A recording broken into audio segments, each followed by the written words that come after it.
अस्सलाम वालेकुम। Global markets इस वक्त आपको क्राइसिस में नज़र आ रही हैं। दुनिया भर के ट्रेडर्स इस वक्त पैनिक में हैं, डिप्रेस हैं और गुस्से में हैं, क्योंकि वो जो भी मार्केट की चाल को समझ के ओवर लेवरेज होकर ट्रेड लगाते हैं, मार्केट उसके बाद फ्लश करती है उनके लेवरेज को।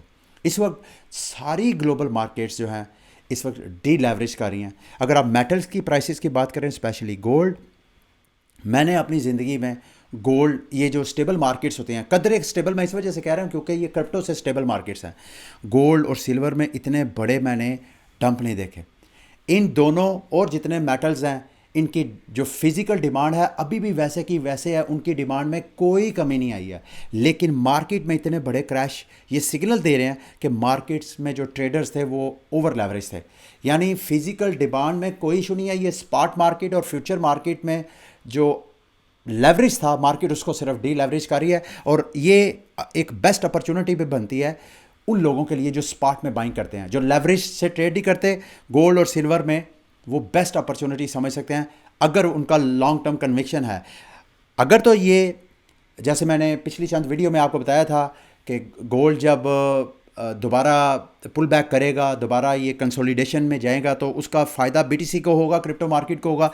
फ़िलहाल बीटीसी भी सारी ग्लोबल मार्केट्स के साथ क्रिप्टो मार्केट भी आपको क्रैश होती हुई नज़र आ रही है। और बीटीसी की प्राइस को अगर आप वीकली चार्ट पे देखें मेरे दोस्तों भाइयों, पिछले अप्रैल 2025 से लेके अभी तक जितना बीटीसी ने गेन किया था, सारा गेन इस वक्त लूज़ कर चुकी है मार्केट। पिछले 2 हफ्ते की चाल को अगर हम देखें तो बीटीसी की प्राइस जो है अपनी जो लोएस्ट रेंज है, तकरीबन ये 71 से $72 की जो स्ट्रॉन्ग सपोर्ट है उसको टेस्ट करने की कोशिश कर रही है। अब इसमें मार्केट में पैनिक जेन्युइन बनता भी है, वो भी अभी थोड़ी देर में डिस्कस करते हैं। हफ्ते का आज पहला दिन है और हफ्ते की जो मेजर अपडेट्स हैं उसके बारे में भी आपको अपडेट करूंगा। सबसे पहले ये जो इस वक्त करंट प्राइस है, ये प्राइस इस वजह से बहुत मैटर करती है, इसमें पैनिक इस वजह से मार्केट में, क्योंकि जितने मार्केट के जो करंट बायर्स हैं इस वक्त, आप बीटीसी की प्राइस जो आपको $1,26,000 तक पंप होती हुई नजर आई, इसके पीछे बायर हैं कौन? अमेरिका में ईटीएफ्स, बिटकॉइन ट्रेजरी कंपनीज, ये जो सारी हैं। स्पेशली अगर स्ट्रैटेजी की बात करें तो इस वक्त मार्केट उनकी एवरेज बाइंग के ऊपर है। और अगर प्राइस नीचे जाती है, गो के मेरी अंडरस्टैंडिंग इससे डिफरेंट है, लेकिन कुछ मार्केट के ऐसे लोग हैं जो समझते हैं कि स्ट्रैटेजी, अगर बीटीसी की प्राइस उनकी बाइंग प्राइस है नीचे, कास्ट बेसिस से नीचे चले जाएगी, तो वो बीटीसी मार्केट में डंप करेंगे। उससे मज़ीद जो है एक ऐसा विशियस साइकिल चल जाएगा, जिससे वो, आपको याद होगा टेरा लूना भी इसी तरह वो क्राइसिस में फंस के वो क्रैश हो गया था। तो स्ट्रैटेजी भी इस तरह हो सकती है। हालांकि मेरी अंडरस्टैंडिंग डिफरेंट है, क्योंकि माइक्रो स्ट्रैटेजी बीटीसी की प्राइस अगर 24 घंटे में अगर $10,000 भी चले जाती है, $10,000 पर बीटीसी, तो भी स्ट्रैटेजी को कुछ नहीं होना चाहिए, क्योंकि वो लेवरेज लेके वो बीटीसी बाय नहीं मार्केट से कर रहे हैं। वो तो एक बॉन्ड्स, कन्वर्टेबल बॉन्ड्स जो है वो मार्केट में इशू कर रहे हैं, लोगों से पैसा लेते हैं, बीटीसी उठाते हैं और लोगों को कहते हैं कि भाई 5 से 7 साल आप इंतज़ार करें। अगर आपने इंतज़ार नहीं करना बॉन्ड के पैसे वापस लेने का, अपने कैपिटल वापस लेने का, तो आप किसी भी वक्त अपने बॉन्ड को हमारे शेयर में कन्वर्ट कर सकते हैं। तो ये लेवरेज नहीं है। तो मुझे तो स्ट्रैटेजी की तरफ से कोई थ्रेट नहीं नज़र आता, जितनी मेरी अंडरस्टैंडिंग है। लेकिन बहरहाल ट्रेजरी कंपनीज, और दूसरा एक और चीज़, ये बिटकॉइन के माइनर्स जो हैं उनके लिए ऊपर भी ये बहुत बड़ा प्रेशर है कि उनकी कास्ट बेसिस, बिटकॉइन की माइनिंग की कास्ट जो है, हैश रेट ज़्यादा होने की वजह से कास्ट से अगर नीचे होगा तो उनकी तरफ से ज़्यादा सेल प्रेशर आएगा। और लास्ट वीडियो में आपको बताया था कि माइनर्स भी अब डिच कर रहे हैं मार्केट को।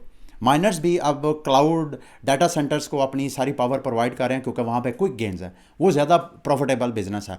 तो ये माइनर्स की तरफ से प्रेशर, ये एक सिचुएशन है जो मार्केट में इस वक्त जो ट्रेडर्स हैं वो पैनिक हैं। लेकिन जो स्टॉक के बायर्स हैं उनको मेरा नहीं ख्याल कोई टेंशन लेने की ज़रूरत है। और दूसरा, ये भी खबरें सोशल मीडिया पे फैलाई जा रही हैं, सतोशी ने $1 बिलियन का प्रॉफिट टेकिंग किया है।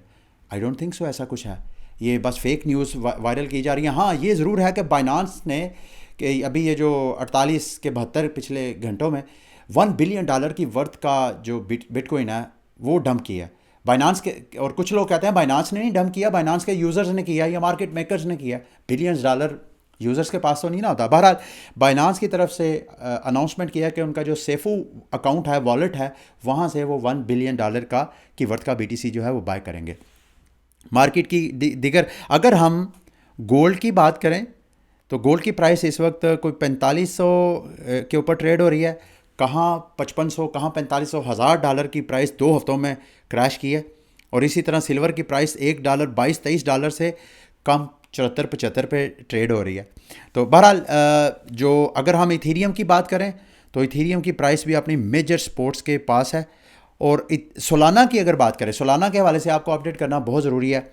सोलाना का जो FTX एक्सचेंज के पास सोलाना का सप्लाई पड़ी हुई है जो कि 38 मिलियन है। हर महीने तकरीबन उसमें से 9,30,000 सोल टोकन अनलॉक होता है, मार्केट के ऊपर डंप होता है। और 31 मार्च में 2.2 बिलियन के कैश इनको चाहिए FTX को। तो अगर ये कैश इनको चाहिए रीपेमेंट्स के लिए तो वो मार्केट में सोलाना मज़ीद डंप कर सकते हैं। सोलाना की प्राइस इस वक्त $100 के पास ट्रेड हो रही है और इस वक्त कोई $90 की प्राइस इसकी सपोर्ट बन सकती है। अगर ये भी ब्रेक होती है तो सोलाना की प्राइस के लिए अच्छी खबर नहीं है। अगर मार्केट मज़ीद इसी तरह कंसोलिडेट करती है, रिकवरी नहीं करती है, तो सोलाना के जो इन्वेस्टर्स हैं उनके लिए पेन और कंटिन्यू जो है वो हो सकती है। अब BTC की बात करें तो जो की योंग जू हैं, क्रिप्टो क्वांट के जो फाउंडर हैं, ऑन चैन एनालिटिकल प्लेटफॉर्म, वो कहते हैं जी कि बिटकॉइन की जो फ्रेश कैपिटल कोई डिमांड नहीं है। अभी जो डिमांड थी क्रिप्टो की, स्पेशली BTC की, वो थी इन ट्रेजरी कंपनीज़ की तरह, और वो डिमांड जो है वो ड्राई हो रही है। तो अगर सेल प्रेशर मज़ीद इसी तरह कंटिन्यू रहता है, यानी जो जिन्होंने बाय किया है अगर वो मार्केट में मज़ीद सेल करते हैं तो BTC की प्राइस यहाँ भी अपनी ये सपोर्ट भी जो है वो लूज़ कर सकती है $72 की। ठीक है, बहरहाल लॉन्ग कंसोलिडेशन का वो मैसेज दे रहे हैं। दूसरा, जस्टिन सन की जो एक्स गर्लफ्रेंड है, उन्होंने जस्टिन सन के ऊपर आके अच्छे खासे इल्ज़ाम लगाए हैं। कहती हैं कि एम्प्लॉयज़ के अकाउंट यूज़ करके बाइनांस के ऊपर ट्रेडिंग करते थे, वॉश ट्रेडिंग, फिर मनी लॉन्ड्रिंग, और साथ OSCC को कह रही हैं कि आप मेरे से अगर सपोर्ट चाहिए हो तो एनी टाइम मैं अवेलेबल हूँ। और दूसरा ये भी इल्ज़ाम लगाया कि जस्टिन सन के ऊपर जो अमेरिका में केस चल रहे थे, इन्होंने ट्रम्प फैमिली को आलमोस्ट कोई $70 to $80 मिलियन की सरमायाकारी करके तो उनका मुंह बंद कराया अमेरिकी मैनेजमेंट का। ये बड़े संगीन इल्ज़ामात हैं, इसके ऊपर भी आपकी नज़र होनी चाहिए। इंजेक्टिव के हवाले से बड़ी एक फंडामेंटल स्ट्रॉन्ग डेवलपमेंट हुई है। इंजेक्टिव ने एक बड़ा यूनिक बायबैक प्रोग्राम इंट्रोड्यूस करवाया जिसमें वो अपने जो क्रिप्टो टोकन होल्डर्स हैं उनको कहते हैं कि अगर आप हमारे टोकन बर्न करेंगे तो आपको हम अपना रेवेन्यू शेयर करेंगे। और अभी तक की जो रिपोर्ट्स हैं वो बड़ी पॉजिटिव हैं, यानी जिस बंदे ने कोई 10 इंजेक्टिव बर्न किया है उसको रिवार्ड जो है कोई 2 टाइम उसको रिवार्ड मिला। और रिवार्ड भी इंजेक्टिव में नहीं, दूसरे प्रोटोकॉल में ये मेरा ख्याल है USDT वगैरह में ये रिवार्ड देते हैं। मज़ीद डिटेल आप इनका ब्लॉग जो है, अगर आप मुझे X पे फॉलो करते हैं तो मैंने इनकी एक समरी आपके साथ शेयर कर दी है। 6.87 मिलियन इंजेक्टिव टोकन ऑलरेडी ये बर्न कर भी चुके हैं। बड़ा यूनिक प्रोटोकॉल है, ये इनका बायबैक प्रोग्राम है। इससे एन मुमकिन है इंजेक्टिव की प्राइस जो है आपको दोबारा रिकवरी करती हुई और अच्छा खासा पंप होती हुई नज़र आए। इस हफ्ते की जो मेजर इवेंट्स हैं वो आप बैकग्राउंड पे नोट कर सकते हैं।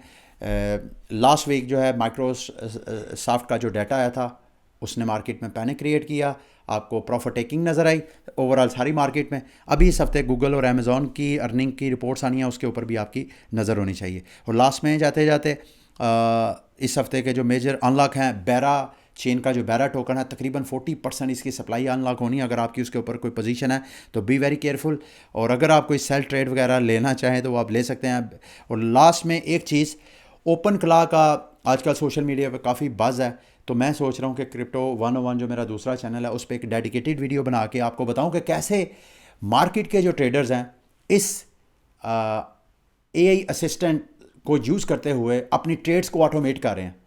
तो मैं इसके ऊपर एक्सपेरिमेंट कर रहा हूँ, मुझे कुछ समझ लेने दें कि ये क्या चीज़ है, तो इंशाल्लाह मैं आपके साथ ये सारा अपना एक्सपीरियंस शेयर करूँगा। अगली वीडियो तक के लिए मुझे इजाज़त दीजिए। अल्लाह हाफिज़।